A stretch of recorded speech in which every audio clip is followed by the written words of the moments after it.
같이 우리 인사 한번 해볼까요? 새해 복 많이 받으세요.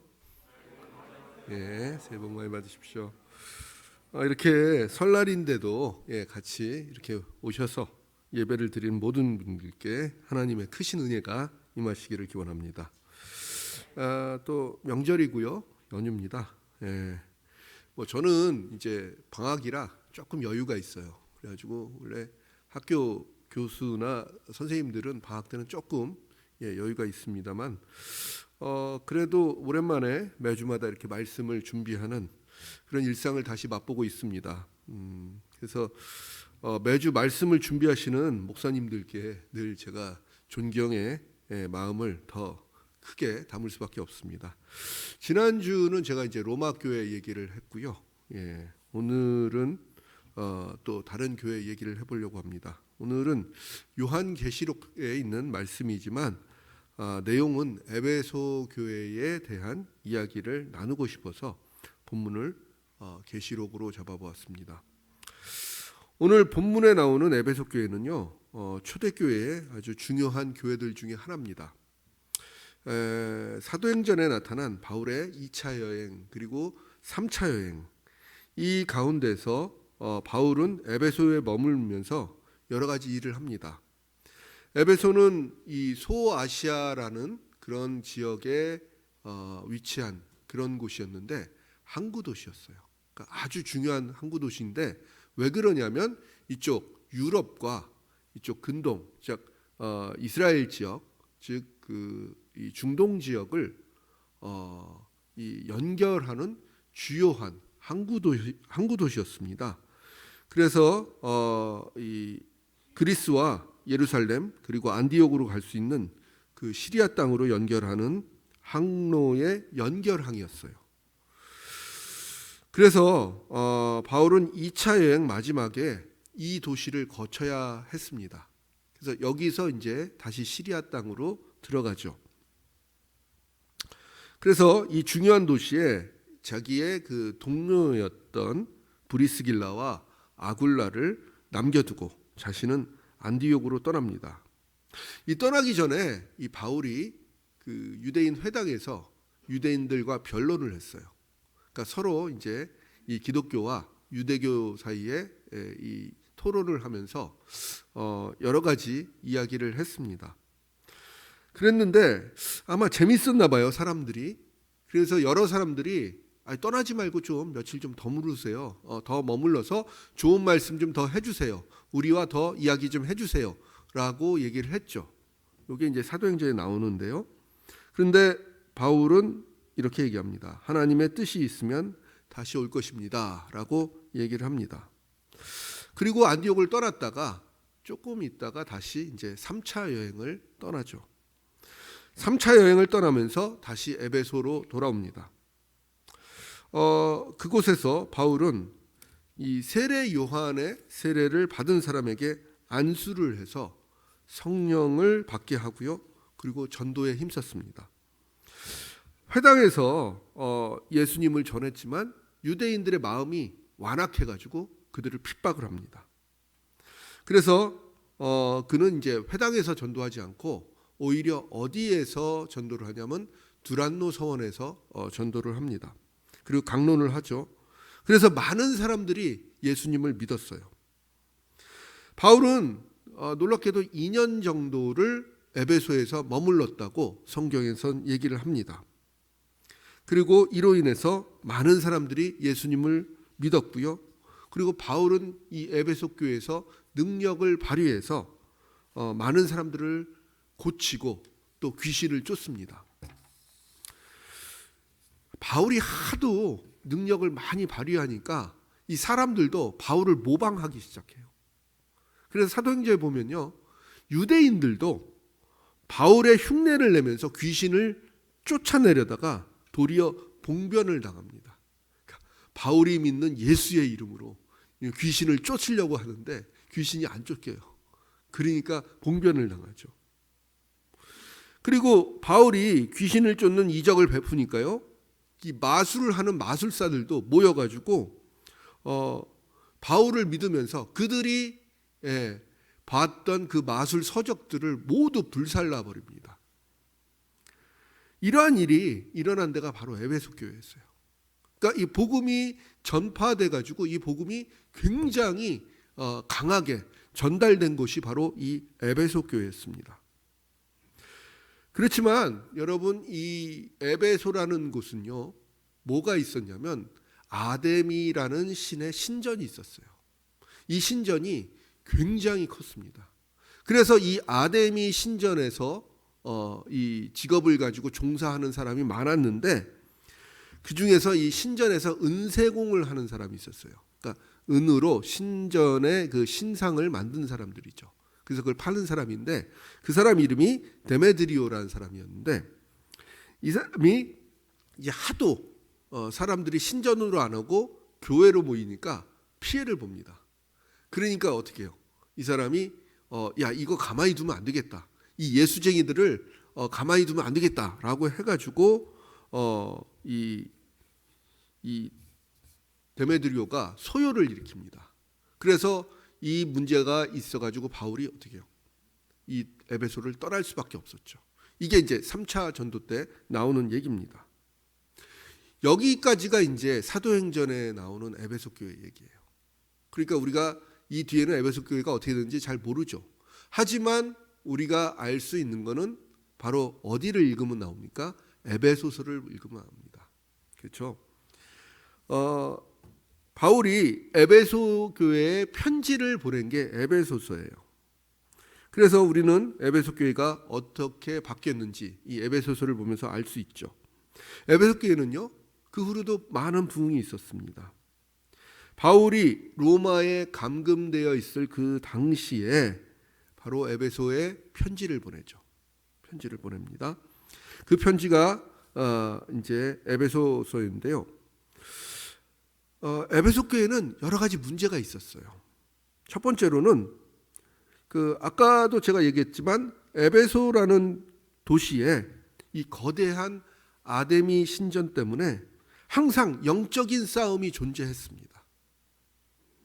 그래서 에베소 교인들에게 그리스도로 전신갑주를 입으라는 얘기가 바로 에베소서에 나온 이유가 바로 그겁니다. 아데미와 항상 영적인 싸움을 해야 되거든요. 그러니까 예수님의 이름으로 우리가 전신에 갑주를 입어라, 이렇게 얘기를 합니다. 그리고 영적 싸움에서 지지 말라는 그런 이야기를 하죠. 그리고 이제 지난주에 제가 얘기했던 로마 교회와 마찬가지로 그 유대인계 이 기독교인들하고 그 다음에 헬라계 기독교인들하고 또 다툼이 있었어요. 유대계 기독교인들은요, 율법, 이것을 기독교 신앙과 연결을 해서 할례, 율법, 유대 절기를 강요를 했어요. 그래서 이방 즉 헬라계 기독교인들하고 마찰이 있었습니다. 그래서 모든 사람이 한 몸으로 교회 안에서 하나를 이룰 것을 권면을 합니다. 이것이 이제 에베소 교회를 위한, 바로 이방인들을 위한 바로 선교의 전초 기지라고 생각을 했기 때문에 이런 이야기를 합니다. 그러니까 바울은 에베소 교회가 중심이었어요. 바로 뭐냐? 이방인들 선교를 하기 위해서는 이 에베소 교회가 중심이 되어야 된다고 생각을 합니다. 여러분, 바울이 그 후에 네로 황제의 핍박 속에서 순교를 당하고, 그 다음에 에베소 교회는 누가 맡냐면 여러분 잘 아시는 바나바가 맡습니다. 바나바가 맡아서 목회를 이어가는데요, 이 부분은 성경에 나오진 않습니다. 이 부분은 이제 교회 역사에 기록이 되어 있는데요, 기독교 역사에서는요, 이 바나바 역시 그 아데미 여신에서 축제 때 그 아데미가 그저 우상에 불과하다는 설교를 하다가 군중들에게 붙잡혀요. 그래가지고 돌에 맞아서 순교를 합니다. 그 후에 맡은 사람은 누구냐? 바로 사도 요한이죠. 오늘 이 요한계시록을 쓴 사도 요한입니다. 사도 요한 역시 이 교회에 대한 무한한 애정을 가지고 있었어요. 요한서신, 즉 요한 1, 2, 3서의 수신이었던 그가 목회했던 에베소 교인의 교인들이었습니다. 요한은 에베소 교회에게 그 거짓 선생, 즉 이단들을 경계하라고 경고를 하고요. 그리고 이것을 매우 강하게 쓰고 있죠. 거짓 교사들은요, 한때 교회의 일꾼이었습니다. 이 사람들이 뭐 외부에서 온 사람들이 아니에요. 이 내부에 있었던 사람들이죠. 그렇지만은 지금은 사람들을 미혹시키는 적 그리스도라는 표현을 하게 됩니다. 여러분, 요한이 여기서 목회를 하다가 또 핍박을 받아서 어디로 가냐? 반모섬에 유배를 당하죠. 이때 요한계시록을 써서 이 편지를 누구에게? 에베소 교회에게 보여주는 겁니다.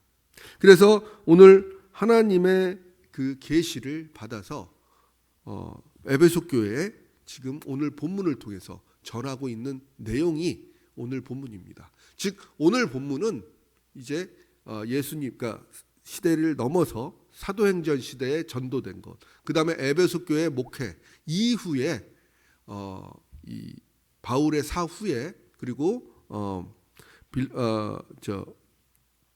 요한이 이 교회를 맡아서 있을 때에 이 편지를 보내는 그 장면에 바로 에베소 교회입니다.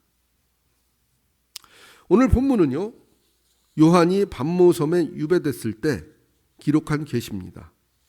그리고 7교회, 그 소아시아에 있는 7교회에 예수님께서 하신 말씀 중에 한 부분입니다. 2장부터 7개에 대한 평가가 나오는데 또 앞으로의 방향에 대한 말씀이 나옵니다. 에베소 교회는 가장 먼저 소개가 됩니다. 오늘 1절 말씀을 보시면요, 에베소 교회의 사자에게 편지하라. 오른손에 있는 7뼈를 붙잡고 7 금촛대 사이를 거니시는 이가 이르시되 라고 얘기를 합니다. 자, 1절을 보면요, 7뼈를 붙잡고 7 금촛대 사이를 거니시는 분이 누군지 궁금합니다. 하지만 이 1절만 보면요, 이 서신을 누군지 모르는데 그 앞에 1장을 보시면은 이 서신은 예수 그리스도의 계시라고 요한은 분명하게 이야기하고 있습니다. 그리고 그리스도께서 촛대 사이를 걸어 다니고 7뼈를 붙잡고 있다고 1장에 표현되어 있어요. 즉 7교회에 내리는 계시는 그리스도께서 주시는 계시임을 알 수 있습니다. 그리고 에베소 교회에 대한 칭찬, 그리고 책망의 내용이 오늘 본문에 나옵니다. 먼저 칭찬에 대해서 알아보도록 하겠습니다. 칭찬은 5가지로 정리가 됩니다. 첫 번째로는 내 행위와 수고와 인내를 알고, 이게 2절에 나와 있죠. 그 다음에 악한 자를 용납하지 아니한 것, 또 2절에 나옵니다. 그 다음에 자칭 사도라 하되 아닌 자들을 시험하여 그의 거짓된 것을 내가 드러낸 것, 또 2절에 나오고 있고요. 그 다음에 내가 참고 내 이름을 위하여 견디고 게으르지 아니한 것, 이것은 3절에 나타나 있습니다. 그 다음에 니골라 당의 행위를 미워하는도다, 이것은 6절에 나와 있죠. 이렇게 5가지의 칭찬을 하고 있습니다. 이 말씀이 무슨 칭찬을 하는지를 우리가 알기 위해서는 지금 에베소 교회가 처한 상황을 우리가 좀 이해를 해야 됩니다. 제가 아까 앞에서 에베소 교회의 그 에베소라는 도시와 그 다음에 에베소 교회가 처한 상황에 대해서는 제가 좀 설명을 했죠. 외적으로는 정말 거대한 규모의 아데미 신전이 있는 도시였고요. 이 도시의 대부분의 사람들은 이 아데미 신을 숭배했습니다. 그리고 이 아데미 신전이 있는 것 자체를 굉장히 자랑스러워했습니다. 아데미는 풍요의 여신이었고요, 사냥의 여신이었습니다. 이 신전의 규모가 가로는 108m, 세로는 55m였어요. 여러분, 그 그리스에 가면 그 파르테논 신전이라고 있는데 그거보다 훨씬 더 컸다고 그래요. 이 신전터가 지금도 남아 있는데 가로가 108m, 그 다음에 세로가 55m예요. 이 모든 건물은 그 당시에 있던 건물이었던 다 대리석으로 지었습니다. 그러니까 휘황찬란한 그 대리석이 얼마나 높은 건물이었습니까? 이것을 생각을 해보면은 여러분, 이 사람들이 이 아데미 신전에 대한 그 자부심이 얼마나 컸는지를 알 수 있습니다. 혹자는 그래요. 헬라 문명 중에서 가장 큰 건물이었다고 합니다. 그래서 이 아데미 신전 때문에 직업을 가지고 생업에 종사하는 사람들도 있었습니다. 제가 아까 얘기했던 데메드리오가 그런 사람이었죠. 기독교는 이러한 거대한 악한 영적 세력과 대척점에 서 있었어요. 오죽하면 바울 이후 교회를 이끌던 바나바는 이 아데미 신에 대한 우상이라고 얘기했다가 돌에 맞아서 죽었겠습니까? 이러한 외적인 위협과 또 내부적으로는 거짓 선지자와 거짓 교리, 그 다음에 유대계 기독교인들의 그 율법의 족쇄, 이런 것들에서 교회를 지켜놔야 했습니다. 이러한 상황에서 그들은요, 그 행위로 칭찬을 받았습니다. 에베소 교인들은요, 이러한 상황 속에서도 그리스도인으로서의 긍지를 가지고 행동을 했고, 그리고 믿음을 저버리지 않았습니다. 즉, 교회 밖에 있는 사람들과는 다른 구별된 삶을 살았다는 겁니다. 이러한 행위는요, 수고로 연결됐죠.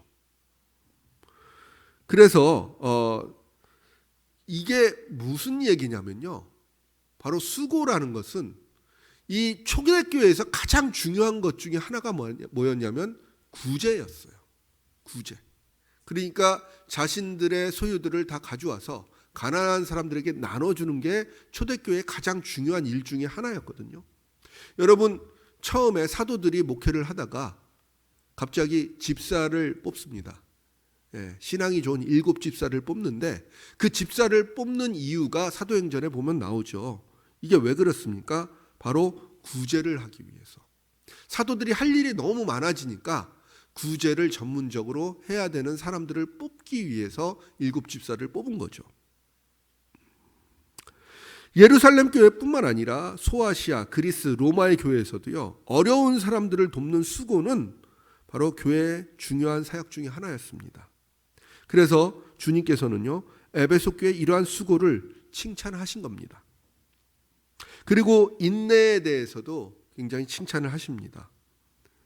이 바깥 세력의 끊임없는 위협과 핍박에서도 신앙을 잃지 않고 인내를 했습니다. 여러분, 목사가 순교하는 지경에서도요, 그들은 희망을 잃지 않고 교회를 섬겼습니다.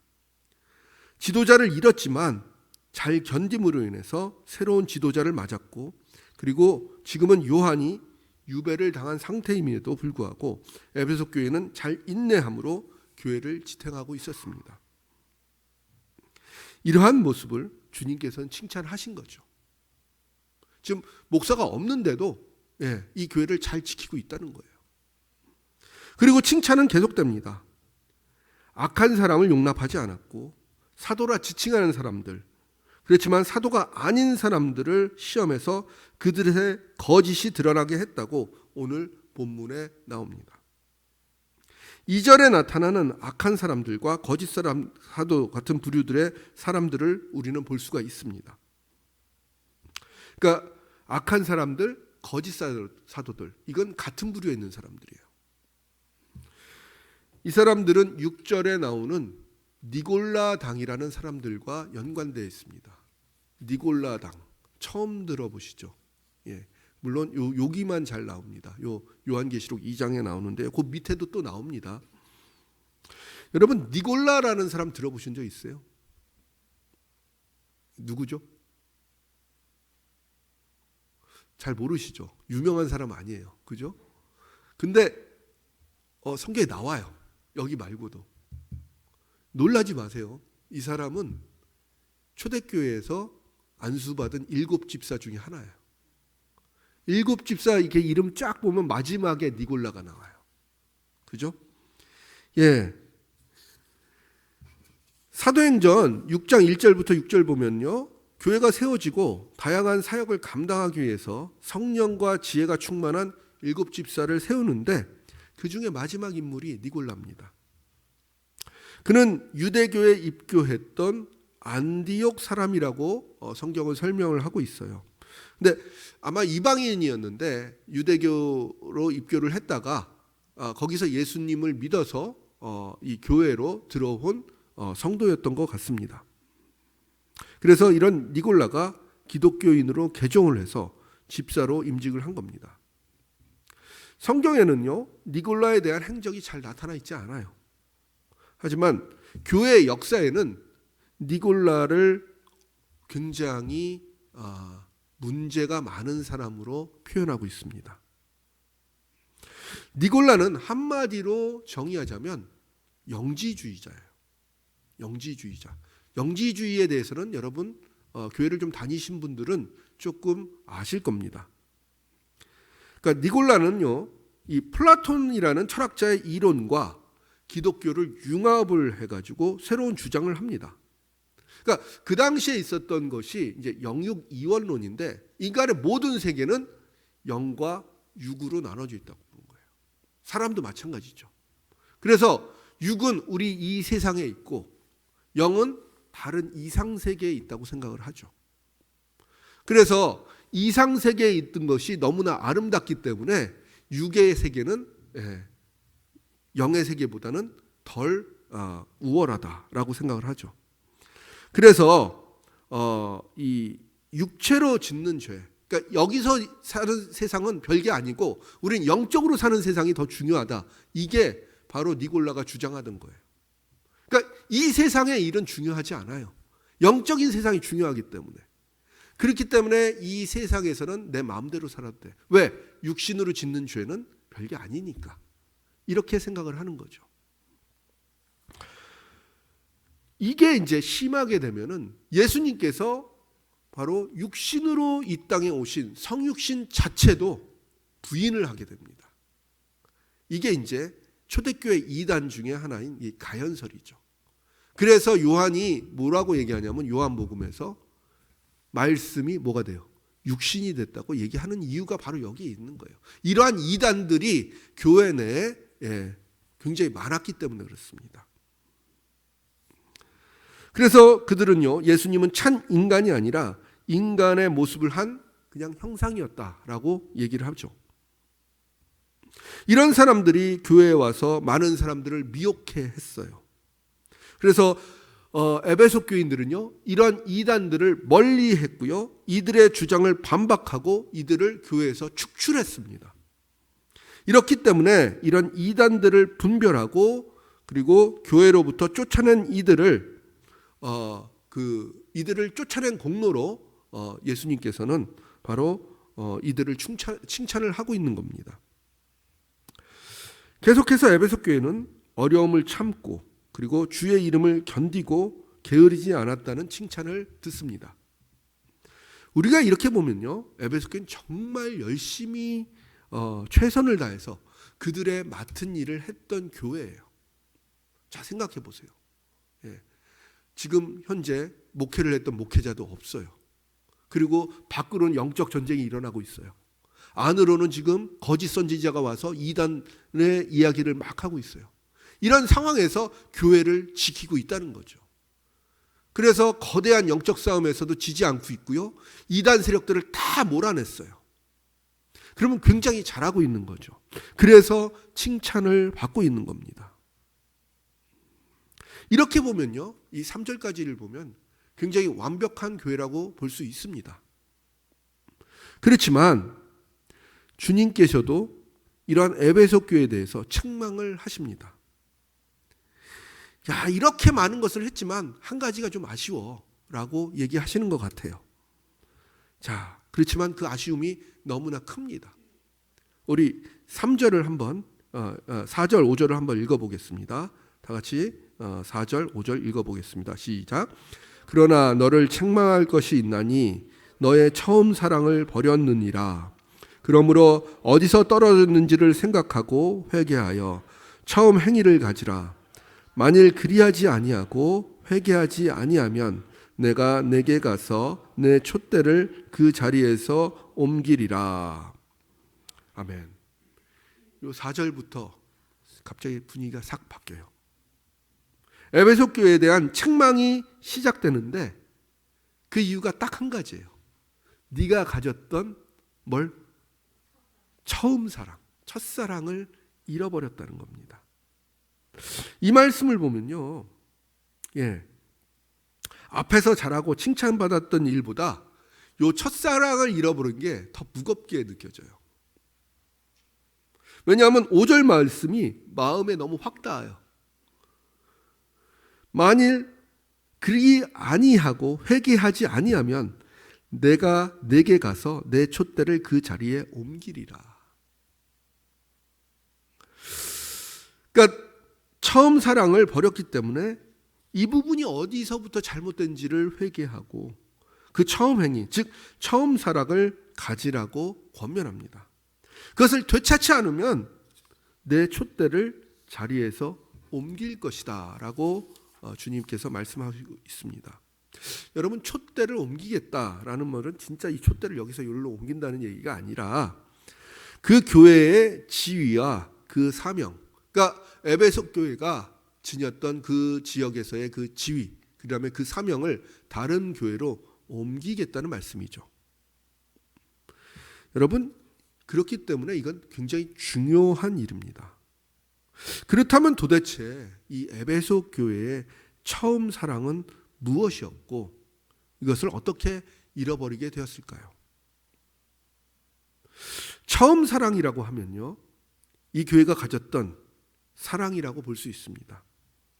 여러분, 사랑은요 대상이 있어야 돼요. 그렇죠? 사랑은 우리가 사랑을 한다 그러면 누군가를 사랑하게 되잖아요. 그렇죠? 예.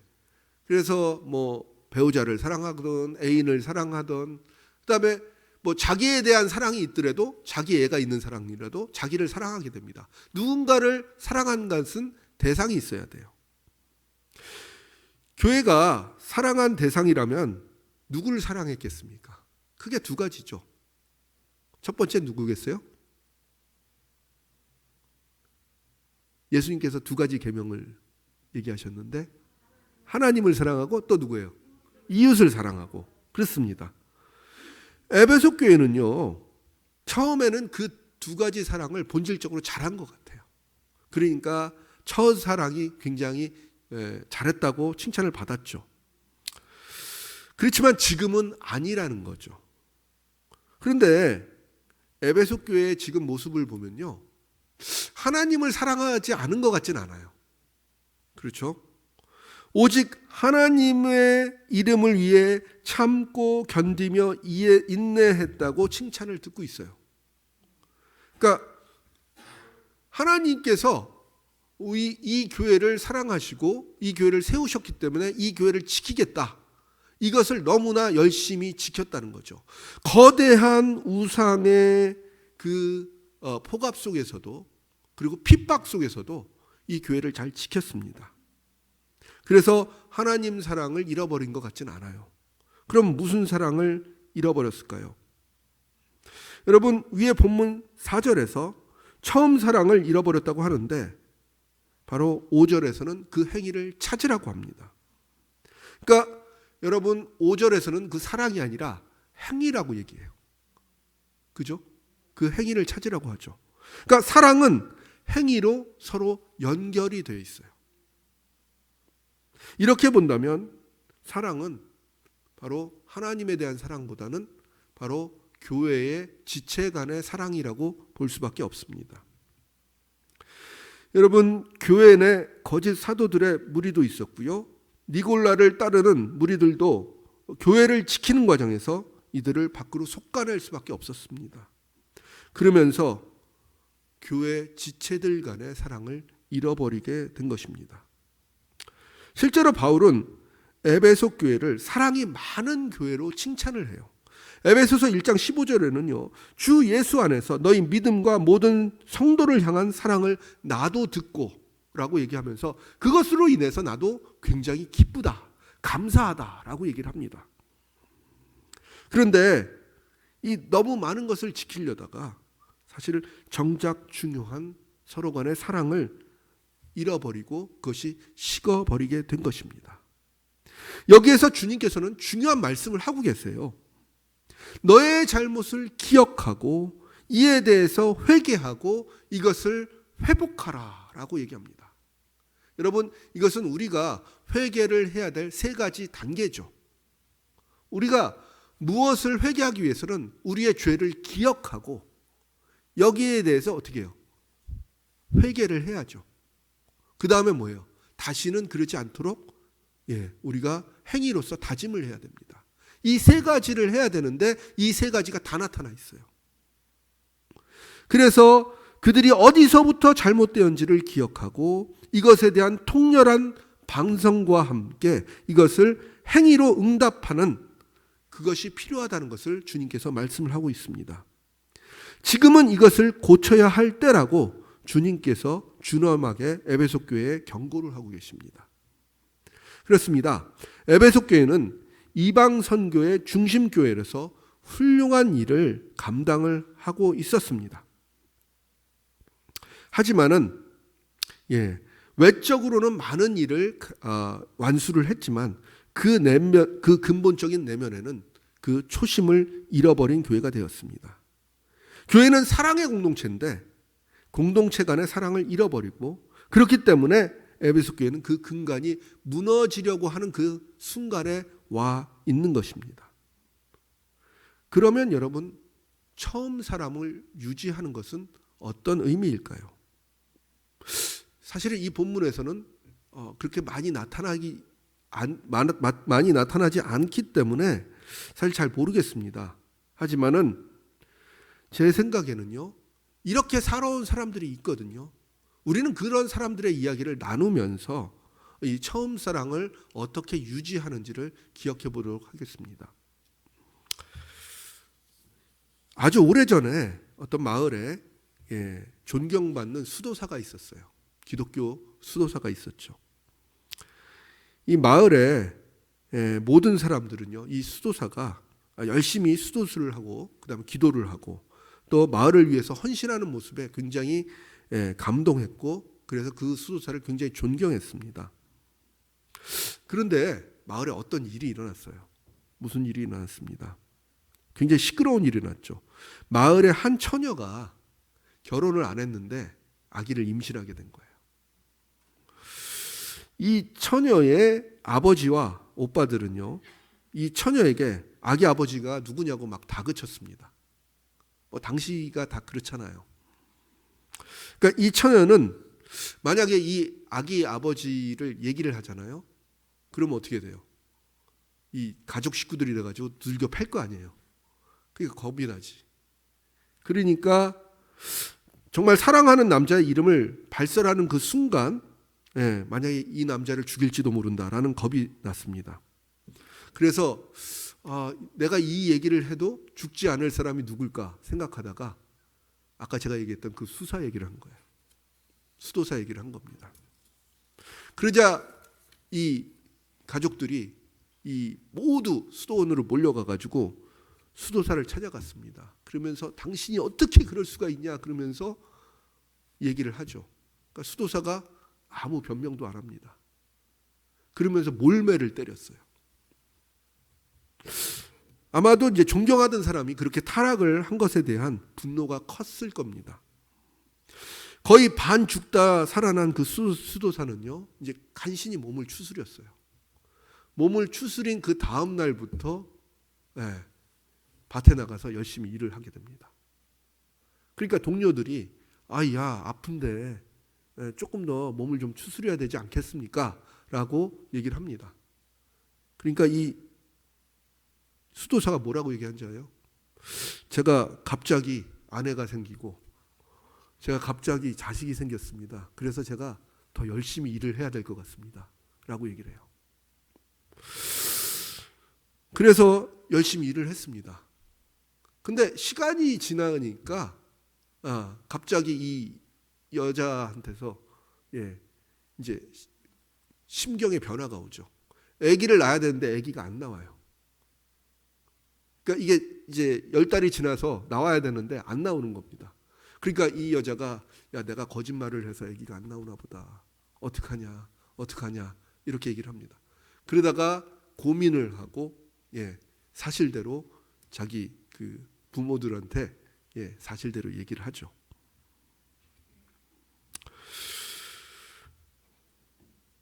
그러니까 이 사람들이 우리가 정말 잘못했구나라고 생각을 하고 수도사를 찾아갑니다. 수도사님, 저희들이 정말 잘못했습니다. 정말 저희들을 용서해 주십시오 라고 얘기를 합니다. 그러니까 수도사가 그 얘기를 듣더니 아무 말도 안 하고 갑자기 짐을 싸가지고 이 마을을 떠났어요. 이 얘기의 끝이에요. 자, 무슨 얘기인지 잘 모르시겠죠? 이 수도사는요, 4세기에 이집트에서 활약했던 그 마카리우스라는 수도사입니다. 그는 오해를 받아서요, 사람들에게 그 질시를 받고 매질을, 그리고 함께 태어날 아기까지 책임지라는 겁박까지 받았지만 그냥 자신의 자리에서 묵묵하게 수도하면서 최선을 다했습니다. 그리고 오해가 풀렸는데 갑자기 그 마을을 떠나게 됐죠. 왜 떠났을까요? 저희는 이해가 잘 안 갑니다.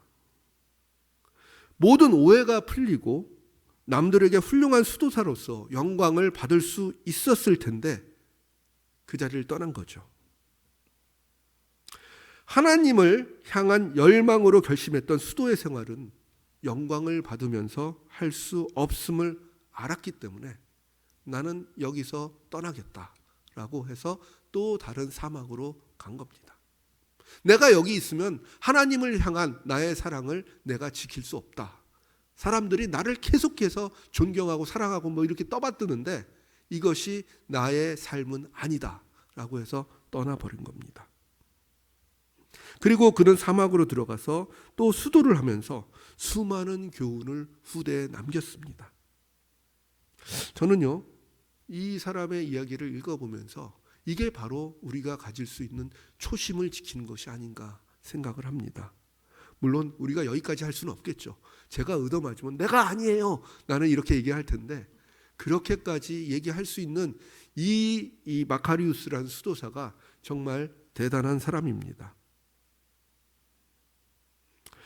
영광은 하나님께로 돌리고 자신은 처음 하나님께 서원했던 그 신앙을 지키는 마음을 잃지 않으려는 이 마카리우스의 이야기는요, 정말 우리에게 큰 감동을 주고 우리가 어떤 자세로 신앙생활을 해야 되는지를 알려주고 있습니다. 명광교회 성도 여러분, 여러 어려움 속에서도 이 교회를 지켜주신 여러분을 하나님께서 사랑을 하십니다. 그렇지만 우리도 하나님께 드렸던 그 첫사랑, 이 교회에 그 헌신했던 그 첫사랑, 그리고 우리 공동체에 향했던 그 첫사랑, 이런 것들을 잃어버리게 된다면 바로 우리 교회도 촛대가 옮겨갈 수 있다는 거죠. 이 교회를 섬기면서 우리가 가졌던 하나님에 대한 사랑, 그리고 이 명광교회에 대한 사랑, 그리고 우리 지체에 대한 사랑, 이런 것들을 우리는 영원히 간직해야 될 것입니다. 자, 여러분, 우리 다 같이 설날이지만 이렇게 설날인데요, 옆에 한번 쭉 보세요. 이분들이 이 교회의 다 지체입니다. 함께 다 같이 주님의 길을 걸어가야 될 형제 자매입니다. 이제 우리가 처음 사랑을 기억하면서 이 사랑의 행일대로 실천하는 우리 명광 공동체가 되시기를 축원합니다. 기도하겠습니다. 사랑의 하나님, 설날 아침에 저희들이 이 자리에 모여 예배드리게 하심을 감사드립니다. 에베소 교회를 통해서 저희에게 처음 사랑을 회복하라는 말씀을 주셨습니다. 저희들이 이 말씀을 가슴에 새기어 더욱더 하나님을 사랑하고 모든 명광의 지체들을 사랑하게 하옵소서. 사랑의 띠로 서로 묶고 하나가 되게 하옵소서. 이 명광 공동체를 통해 하나님의 나라가 더욱 확장되게 하옵소서. 예수 그리스도의 이름으로 기도드립니다. 아멘.